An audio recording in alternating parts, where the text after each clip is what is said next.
Hi, my name is Rita Suszek. I'm really glad I could make it here today because I'm on my period and I feel like shit. I'm just like feeling like some large animal chewed me up and spat me out on the side of the road. I was gonna say that anyway, but right now it's even more fitting, you know. So right now I just want to do this one thing to the camera. Don't mind me, sorry.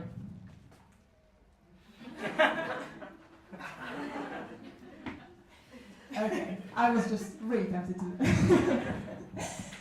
Great to see you all. So yes, I did do a show called Fucking European.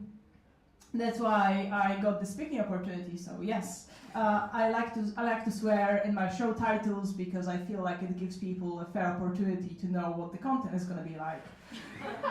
So my first solo show was called Fuck It, I'm 30.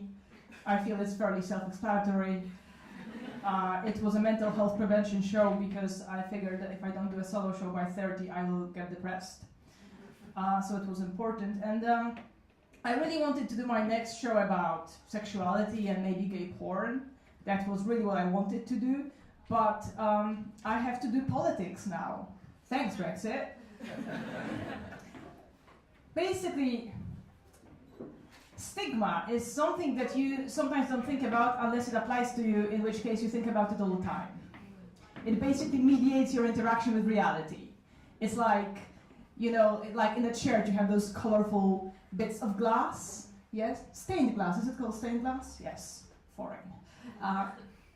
So it's kind of like that. It colors your perception of the world and sometimes makes you feel paranoid as well. And that's a little bit what my show is about. It's about that fact that I got called a fucking European twice in public spaces. And you know what, I was going to be really nice about it because I was like, oh, a lot of people can't peg my accent, you know, they don't know where I'm from because my accent is a little bit scrambled. But really it was this idea of using European as an insult that gave me pause. That was quite new. And the first time it happened, I was in Twickenham Stadium. I was working there minding queues, yeah? So, it's a job I'll never take again, I'll tell you that. I worked in Twickenham on and off for 2.5 years, usually doing something else. But that one time I was minding the queues. They gave me like a little loudspeaker, which didn't make me louder, but it did make my voice more nasal. So I was like, can you please maintain the queues? Can you please maintain spaces between yourselves? Thank you. And what was the reaction to that? Guess. No, we didn't get there yet. The reaction was zero. People just didn't listen. But once I decided to have, I decided to do it in a more humane manner. I decided to be more feminine about it, which is already a stretch, because I find all things feminine difficult. So I just went physically between people and, you know, this feminine walk. Right, and I was like, can you please maintain the space, can you please maintain? And that worked much better, and I think drunk people listen to you better when you're in their face, right? So, but there was one guy who just looked me up, looked me down, and then turned deliberately to his mates and said, I'm paraphrasing slightly, he said to his mates, but very loudly, alright, I understand, fucking Europeans, I understand. I am paraphrasing slightly. That's what it sounded like. And you know, it was just one drunk dude. You just don't pay attention, right? But then it happened again. I was on the tube, and these two guys were trying to get my attention. It was like 8 p.m. and I was coming back from Twickenham. I was really tired. I didn't want to interact with the outside world at all. I was reading a romance novel / gay porn on my phone. Sue me. I was reading my thing, and there was this guy trying to get my attention. He's like, hey, hey, hey. And his hand is at this point between my phone and my eyes and the 20 centimeters of space I left myself in life at this point. So I had to look up, I had to engage with them, and they were trying to get my attention. So the guy opposite me is like, my friend thinks you're really cool. The friend next to me is like, oh, come on, stop it, stop it. Like, Jesus, why God, why me? The friend next is man-spreading, like his balls are always on my thighs. I'm like, I don't like you already. Why? Why are you bothering me? Because, you know, they were doing that kind of thing that men do when you're female and female looking or whatever, and they'll like follow you around and ask you questions, because if you answer a question, then you have a conversation, very much against your will, but you have it. So they're like, you know, where did you buy those shoes? Where did you buy those shoes? What's your name? What's your name? Like, string of questions. And I'm sort of over the impulse to be polite to men who are bothering me in public spaces. So I told them to fuck off. Quite literally. I mean, they were like 20-something. They didn't look very dangerous. I was like, I could eat you with a spoon. I can risk telling you that. If they looked a bit more dangerous, I would have probably got off the train. But I was like, why do I have to leave if you're being a nuisance? Like, I was just angry. So the guy who was picking on me leaned back. Well, not that far, because you can't lean the back far on Central Line. He leaned back, and he was like, so rude! You are so rude! Brexit, Brexit, the sooner the better, because fucking Europeans, you are so rude! That was 2 weeks before the referendum. I have to say, it really hit me. I went home, I was like, really confused, because like, what's a fucking European for one thing? Why is that a thing? And my housemates were really upset on my behalf. I was like, is it an available insult? That's a new thing, right? There is a lot of conversation about Brexit.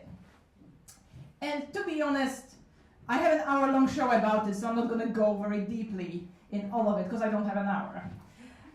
But in very, very short way, I understand why some people voted the way they voted, but it's just an excuse for a lot of horrifying behavior. Now, a lot of people are calling it racism.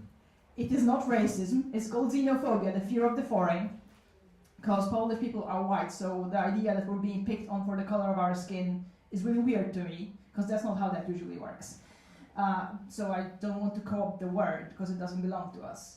But there is a lot of weirdness in interactions. And for example, people ask me where I am from all the time. Since Brexit, I don't want to tell them.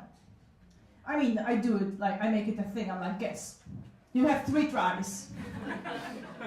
Now, you guys all know I'm Polish, but I get the weirdest shit. I'm like, Estonian, I get France. I've never been to either of these places, never mind. I don't want to tell them because I don't know what kind of reaction I'm going to get, for one thing. I genuinely don't know how that's going to go down. And the interactions get more strained. And I understand, because this is a small talk question, you know? Where are you from is such a small talk question.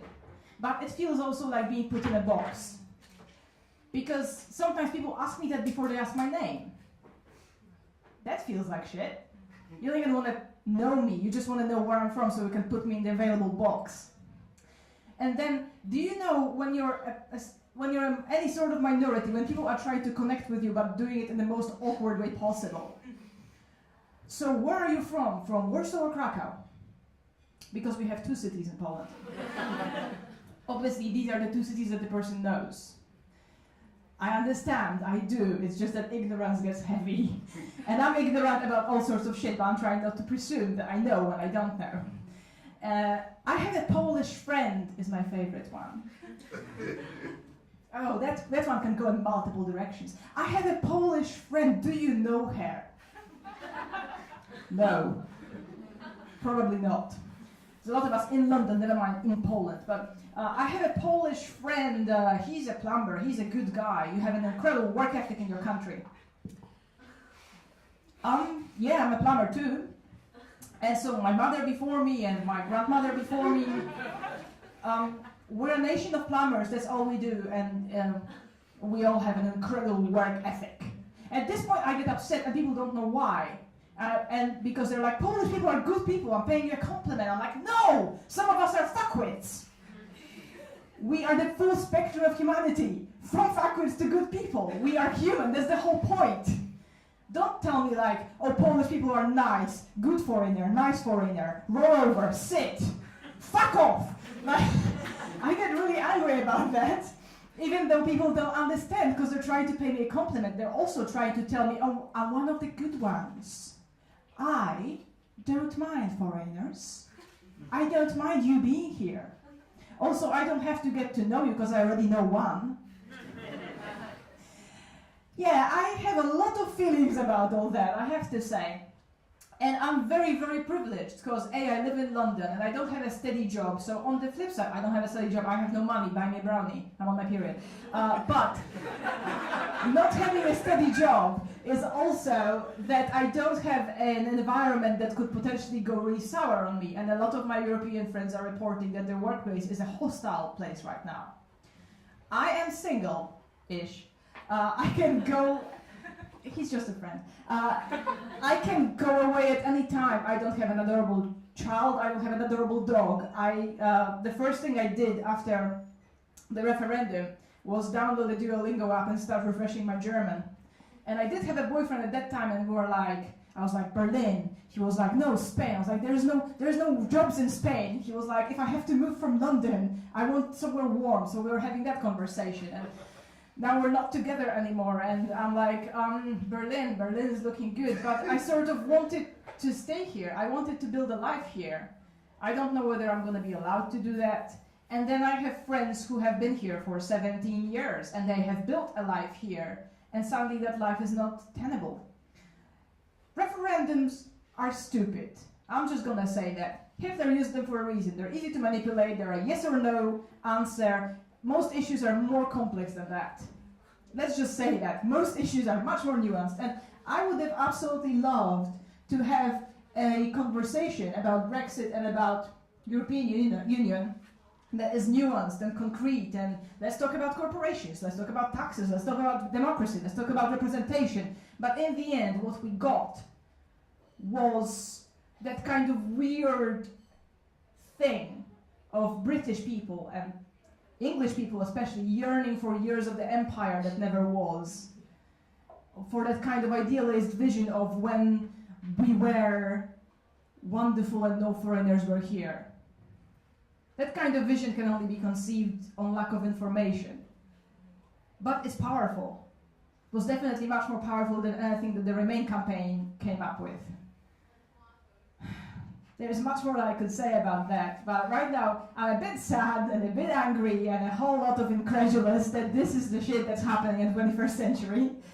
And I'm just gonna, I guess, leave you with this, that stigma is a way of trying to disconnect, of trying to say, this is not me, this is not part of me. And often it's a fear that this could be me, that this reviled person, this person I'm saying is not fully human, could also be me in another context. So it's kind of saying, better you first, right? Better you than me. And I guess as a fucking European, I'm in that position right now, that better me than you. I can't say I like it from here, and I don't feel it's particularly great or humane. But here is where we are, and all I can do is share my story. Thank you.